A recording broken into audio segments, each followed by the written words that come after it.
এসএসসির চাকরি প্রার্থীদের জন্য একটি গুরুত্বপূর্ণ আলোচনা। এক্সপিরিয়েন্সের নাম্বার যোগ হওয়ায় কি নতুনরা এই নিয়োগ প্রক্রিয়া থেকে অনেকটাই পিছিয়ে যাবেন? স্কুল সার্ভিস কমিশনের চেয়ারম্যান সিদ্ধার্থ মজুমদার ঘোষণা করে দিয়েছেন যে ইন সার্ভিস যে টিচাররা রয়েছে তাদের অভিজ্ঞতার দাম দেওয়া হবে এবং তার জন্যই ইন্টারভিউ ডাক পাওয়ার আগে এক্সপিরিয়েন্সের যে নাম্বারটা রয়েছে সেটা কিন্তু যোগ করা হবে। আর এতেই শুরু হয়েছে নানান রকম জল্পনা, কেননা নতুন চাকরি প্রার্থীরা এই নিয়োগ প্রক্রিয়ায় অনেকটাই পিছিয়ে পড়ে যাবেন। তো আপনারা জানেন যে আপনাদের যে একাডেমিক নম্বর রয়েছে, আপনারা যদি 60% এবং তার উপরে পান তার জন্য 10 নম্বর বরাদ্দ হবে। তবে যেটা মনে করা হচ্ছে যে ইন সার্ভিস যে টিচাররা রয়েছেন তার সাথে সাথে যারা নতুনরা রয়েছেন তারাও কিন্তু এই যে রিটেন এক্সামিনেশন হয়েছিল 60-এর মধ্যে, সেখানেও কিন্তু তারা ভালো পরীক্ষা দিয়েছে। এছাড়াও নতুনদের জন্য আরেকটি ভালো খবর, সেটা হচ্ছে কি তারা কিন্তু প্রত্যেকেই যে গ্র্যাজুয়েশনের নাম্বার রয়েছে তারা কিন্তু 60%-এর উপরে রয়েছে। যদিও ইন সার্ভিসদেরও মধ্যেও অনেকে রয়েছেন যাদের কিনা 60% এর অ্যাভাব রয়েছে। মেইন যে বিষয়টি হলো এই নতুনরা কি এই নিয়োগের ক্ষেত্রে চান্স কতটা পাবেন। ধরে নেওয়া যাক বাংলার ক্ষেত্রে নতুনরা কতটা সুযোগ পাবেন। তো আপনারা দেখতে পাচ্ছেন এখানে জেনারেলের ক্ষেত্রে শূন্যপদ রয়েছে 876টি এবং ফিমেলদের ক্ষেত্রে 328টি রয়েছে।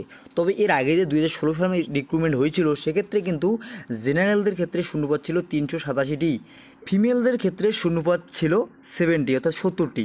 তো এখানে আপনারা দেখতে পাচ্ছেন যে গত বছরের তুলনায় কত শূন্যপদ বেশি রয়েছে। এরপরে রয়েছে ওবিসি এর ক্ষেত্রে এর আগে শূন্যপদ ছিল 120টি, বর্তমানে রয়েছে 209টি এবং ফিমেলের ক্ষেত্রে ছিল 42 অর্থাৎ 42টি, এখন রয়েছে 79টি। তো গতবারের তুলনায় কিন্তু কমপক্ষে 1.5 গুণ শূন্যপদ বেশি রয়েছে, কিছু কিছু ক্ষেত্রে দ্বিগুণও শূন্যপদ রয়েছে। তো কাজেই হ্যাঁ, ইন সার্ভিসরা নাম্বার পাচ্ছে ঠিকই, তবে রিটেন এক্সামিনেশনে যেমন অনেক ফ্রেশারদের পরীক্ষা তুলনামূলকভাবে ভালো হয়নি, তেমনই যে ইন সার্ভিস রয়েছে তাদের ক্ষেত্রেও কিন্তু বেশ কিছুজন প্রার্থী থাকবে যাদের পরীক্ষা ভালো হয়নি। সেক্ষেত্রে কিন্তু তারা এক্সপিরিয়েন্সের নাম্বার পেলেও নতুনরা যে রয়েছেন তাদের থেকে অন্তত পক্ষে পিছিয়ে পড়তে পারেন। তো সেক্ষেত্রে এই রকম কিন্তু প্রত্যেকটি সাবজেক্টের ক্ষেত্রেই হতে চলেছে। তো সেক্ষেত্রে অযথা আপনারা চিন্তা না করে আপনারা যদি ভালো পরীক্ষা দিয়ে থাকেন এবং কাট অফ আমরা ভিডিও ইতিমধ্যে দিয়ে দিয়েছি, সেটা অবশ্যই দেখে নেবেন।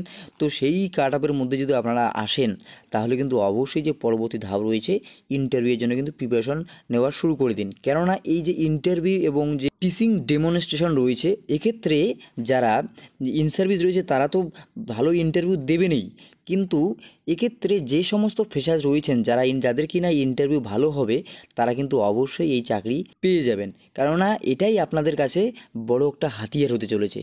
তাই আপনারা কিন্তু অ্যাডভান্স এই ইন্টারভিউর জন্য প্রিপারেশন নেওয়া শুরু করে দিতে পারেন। যদিও আগামী কালকের মধ্যে যে প্রভিশনাল অ্যান্সার কি রয়েছে তা কিন্তু প্রকাশ করা হবে, সেটা দেখার পরেই কিন্তু আপনারা বুঝতে পারবেন যে আপনারা কত স্কোরের মধ্যে রয়েছেন। সেক্ষেত্রে আমাদের দেওয়া কাটা ভিডিওটি অবশ্যই দেখবেন, দেখার পরে আপনারা যদি সেই স্কোরে পৌঁছান তাহলে পরবর্তী ধাপের জন্য কিন্তু অবশ্যই প্রিপারেশন চালু করুন। তবে এই নিয়োগের ক্ষেত্রে ক্যাটাগরির যে শূন্যপদগুলি রয়েছে অর্থাৎ ক্যাটাগরি প্রার্থীরা কিন্তু সুযোগ পেলেও একটু অসুবিধা হতে পারে যারা জেনারেল ফ্রেশার্স রয়েছেন তাদের ক্ষেত্রে, কেননা এই শূন্যপদে কিন্তু প্রত্যেকেই চলে আসবেন। যারা এসসি এসটি যে ইন সার্ভিস টিচার রয়েছেন তারাও যদি এই এক্সপিরিয়েন্স নাম্বার পরে ভালো নাম্বার পেয়ে থাকেন তারাও কিন্তু পরবর্তীতে তার জেনারেলের ক্ষেত্রে চলে আসবেন। তাই জেনারেলের ক্ষেত্রে অবশ্যই কিন্তু কম্পিটিশনটা একটু বেশি হবে। তো বুঝতেই পারলেন, ভিডিওটি ইনফরমেটিভ মনে হলে অবশ্যই লাইক করে দেবেন, শেয়ার করে সবাইকে জানিয়ে দেবেন। ধন্যবাদ।